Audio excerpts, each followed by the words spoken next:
Éducation. Le Collège des promoteurs des écoles privées du Congo, en sigle COPEPCO, va en guerre contre les promoteurs véreux qui ruinent les parents. Le mal, c'est quoi? C'est que quand je tombe sur cette fiche, je me rends compte que la fiche a été signée par la CONAPEPCO et l'UCOPEP. Et lorsque nous sommes passés faire les inscriptions aux examens d'État, il y a eu une note qui nous a obligés d'aller payer l'affiliation à la CONAPEPCO ou à l'UCOPEP. Attends, je suis déjà membre de la CONAPEPCO. Et moi, pour payer mon inscription, payer les inscriptions de mes candidats aux examens d'État, il faut que j'aille d'abord à la CONAPEPCO payer l'affiliation. Et qu'est-ce que la CONAPEPCO a fait pour moi ou l'UCOPEP a fait pour moi durant cette période? Sinon que m'augmenter encore les prix. Non, ça c'est du vol.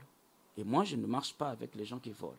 Il s'agit de Rodrigue Sid Ngwala, président départemental du COPEPCO Pointe-Noire, qui s'insurge contre les promoteurs leaders des plateformes qui défendent les intérêts des tenants de ces structures scolaires privées. Ces dirigeants ne sont pas en conformité avec les notes ministérielles et départementales qui fixent les frais des examens et concours au Congo. Ce lundi 28 mars 2022, à son bureau, Rodrigue Sid Ngwala, au micro de Média Plus Océan, tire sur la sonnette d'alarme. Ce qui nous pousse à créer le COPEPCO, c'est les déceptions que nous avons eues, que les associations qui nous défendaient aussi au départ à Pointe-Noire nous ont tellement déçus que nous étions obligés donc d'accepter le COPEPCO à Pointe-Noire et, en l'occurrence, moi, accepter d'être président du COPEPCO. Vous remarqueriez que depuis un certain moment, Pointe-Noire est toujours dernier de la République en ce qui concerne les résultats. Donc, nous sommes derniers de la République. Et lorsque vous regardez les montants qu'on paye ici à Pointe-Noire durant la campagne des examens, des frais d'examen, les sommes que les parents payent, c'est plus cher que ce qui est payé à Brazzaville et dans d'autres départements.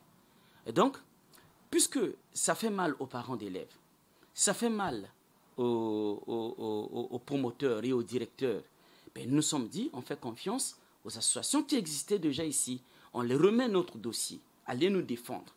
Mais quand ces associations-là vont, au lieu de nous défendre, on s'est senti qu'eux, ils ont défendu leur propre poche. La signature du vice-président du COPEP et du vice-président de la CONAPEPCO.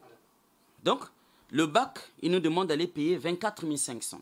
Ça, c'est les sommes que nous devions aller normalement payer aux inspections et jusqu'à la direction départementale.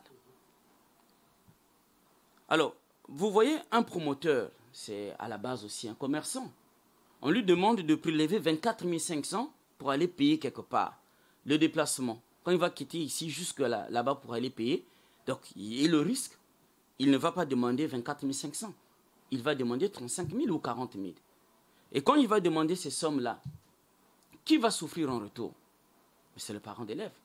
Le combat du COPEPCO, uniformiser les frais des examens d'État au Congo. Le COPEPCO voudrait qu'on travaille étroitement avec les inspecteurs et la direction départementale, la DDEPSA, je veux dire, pour que, à la longue, si on rate cette année, parce que c'est déjà parti, que l'année prochaine, nous puissions améliorer le pourcentage et les résultats aux examens d'État. Afin de trouver une solution à ces désaccords, Rodrigue Sid Ngwala invite les promoteurs des départements de Pointe-Noire et Kouilou de prendre part à l'Assemblée générale de ce samedi 2 avril 2022. Chers collègues promoteurs, chers directeurs, chers enseignants, parents d'élèves, ça fait mal de voir que dans notre ville Océan, nous avons laissé la pédagogie pour l'argent.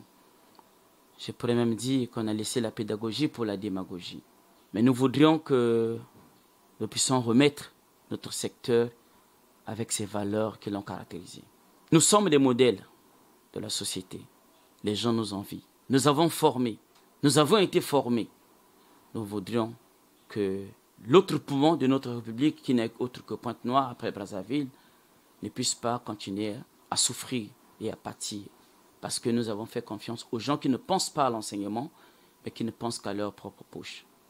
Nous vous prions de venir vers nous.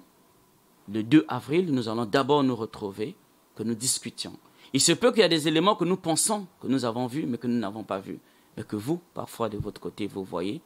Et 1 plus 1 égale 2. Comme on dit, l'union fait la force. Un seul doigt ne lave pas le visage. Nous avons besoin de vous pour que nous puissions aller de l'avant.